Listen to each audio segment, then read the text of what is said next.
You're never gonna make it, you're not good enough. There's a million other people with the same stuff. You really think you're different? Man, you must be kidding. Think you're gonna hit it, but you just don't get it. It's impossible, it's not probable, you're irresponsible. Too many obstacles, you gotta stop it, yo. You gotta take it slow, you can't be a pro. Don't waste your time no more. Who are you to tell me what to do? I don't give a damn if you say you disapprove. I'm gonna make my move, I'm gonna make it soon. And I'll do it cause it's what I wanna fucking do. Cause all these opinions and all these positions, they come in millions, they blocking your vision. But no, you can't listen, that shit is all fiction. Cause you hold the power as long as you're driven.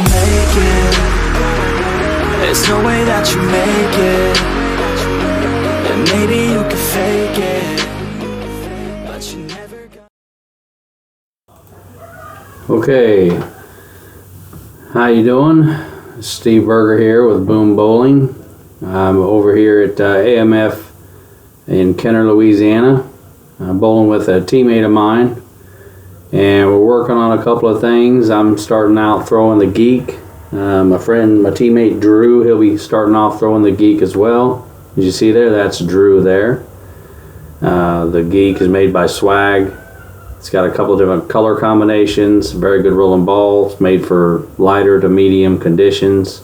Great ball for those purposes. Having said that, we went out, we looked at a few things. We're going to talk a little bit about some things on ways Drew can improve, and we're going to talk a little bit about our equipment as well. So one of the things we pointed out here, you're going to see in this illustration, right here in his elbow when he gets ready to start, there's weight. He's got all the weight of the bowling ball right there. And so immediately he's already using muscle, right? So he goes through and he's got muscle right there. He's hitched up, stopping in the middle of his swing, not necessarily stopping, but there's muscle controlling where that ball is at that moment. And once you start your approach, you shouldn't really have that much muscle involved in your swing anymore. So those 2 points right there, there's a lot of muscle going on in the swing. And I've said this many times to people that I've helped. It's an issue that I work on all the time myself. Keeping a free arm swing is huge, right? So your muscles can make a lot of mistakes. Your muscles are inconsistent. Yes, you have muscle memory, but ultimately gravity never changes. Gravity will be the same every time, whereas your muscles can make mistakes depending on if you're nervous, whatnot. Your muscles can try to do something different. Little subconscious things creep in there and make you make mistakes. Whereas if you try to simplify things, you can count on gravity to be the same every time. So there's lots of good things Drew does here. A big part of this video is actually for Drew as well. So Drew, I'll be kind of speaking to you when I'm saying these things, but a lot of good things Drew does. He has a very good release, very good attitude, very decent knowledge for his age of the game. He understands, lane play pretty good for his age, and he does pretty good. As you see, I've got my own things to work on here. I included myself in the video. I feel like my arm swing's pretty free, but it could be freer. I constantly try to work on this myself. I try to allow my body movement and my timing to create what speed I do have. If you're muscling to get speed, it opens up all kinds of possibilities for mistakes.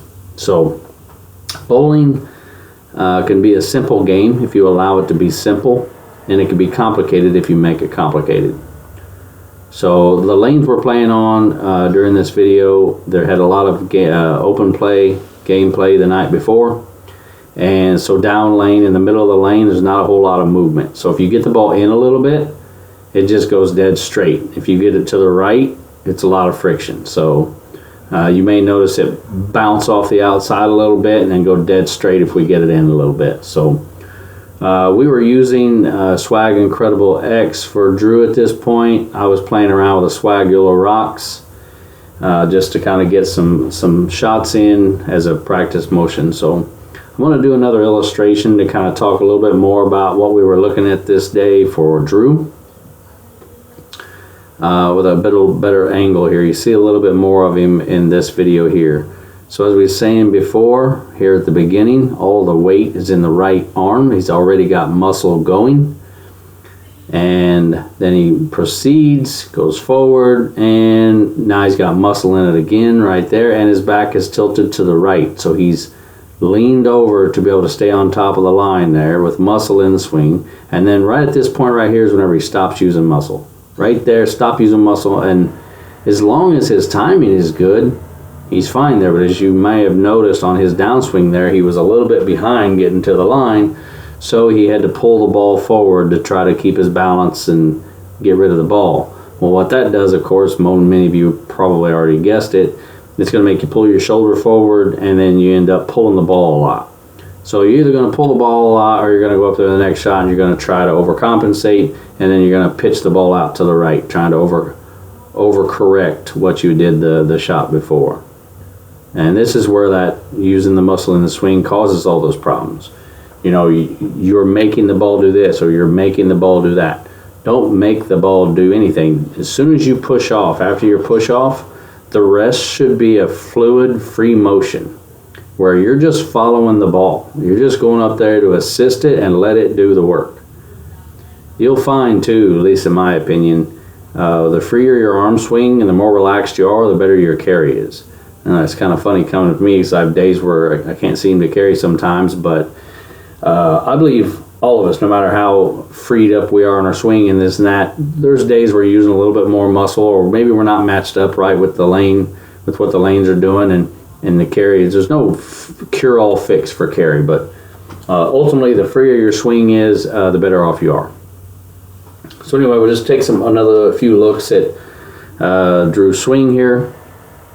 And he does really good at repeating shots considering how much muscle he's using in his swing, but that is a big part of what Drew needs to work on, is freeing up that swing, keeping your tilt in your body a little bit more aligned with allowing the arm to just swing. Don't try to guide it, don't try to help it, just let it swing. Keep your tilt not too forward or not too much backward. Your angle coming into the slide should be kind of the same angle, similar to landing a plane, right? Not too far forward, not too far back, but just landing the plane. So when I say the tilt in the back, that's how far upright you're standing and things like that. So he's got a nice knee bend at the beginning, and then when he comes through it good, he's nice and tight in close to the body at the point of release, and the release is good. So there's lots of good things to work with here, Drew. And freeing up the swing does not happen overnight. You know, when you do practice, when Drew practices, he just needs to work on that a little bit at a time. When you're making changes in bowling, especially with timing and muscle and things like that, you've got muscle memory you're fighting against. Your muscles have been taught for quite a few years now to do what they do during your swing. So if you try to change it all at once, you're going to get pretty frustrated and you're going to give up on it. So don't do that. What you need to do is just, for one, start off. I know at some point during this day we stood you up and we took the weight out of the right hand and put it more into the left hand to start with. Because if you're starting off putting muscle into the right hand, it just makes it that much harder to then disengage the muscles at the beginning of the swing. So if you could put that weight off into the left hand, make sure your arm and hand is good and relaxed before you start your swing, and then just try to focus on relaxing. Here's where I go up here and take the weight out of your right hand and put it over in your left hand. And as I mentioned while we were doing this, so anytime you make changes like that, it's going to feel a little weird at first, right? We as people, we're a creature of habit. So once you do it enough times, it'll become pretty natural to you. As long as it's not something that's just crazy or something, it'll become pretty natural. You got to do it enough times, though, and stick to it and be patient, right? But it wouldn't be a bad idea. Also, we talked about, you mentioned when you take too big of a first step. So one of the other things I noticed during this video is for a 5-step approach, your first step's almost a full step. Typically, your 5-step approach, you can do whatever you want, but typically a 5-step approach is taught that the first step is just a timing step. It should just be a small step. If I was Drew, I'd move up probably about 4 to 5 inches on the approach, move forward and make that first left foot step very, very short. Just a little push forward with it, just a timing step to get your body into motion, and then start with your right foot after that. So yes, Drew, I agree. Your first step on a 5-foot step approach is long, in my opinion. Shorten that up and get your right foot going where you can time that right foot with your push off a little bit better and more consistent, and freeing up your swing. And then, like I said, allow that ball to swing back and don't try to control it, because when your body tilts to the right, the reason your body's doing that is because you're trying to control it throughout the swing. So you've got a hold of it the whole way, see, all the way through, you know.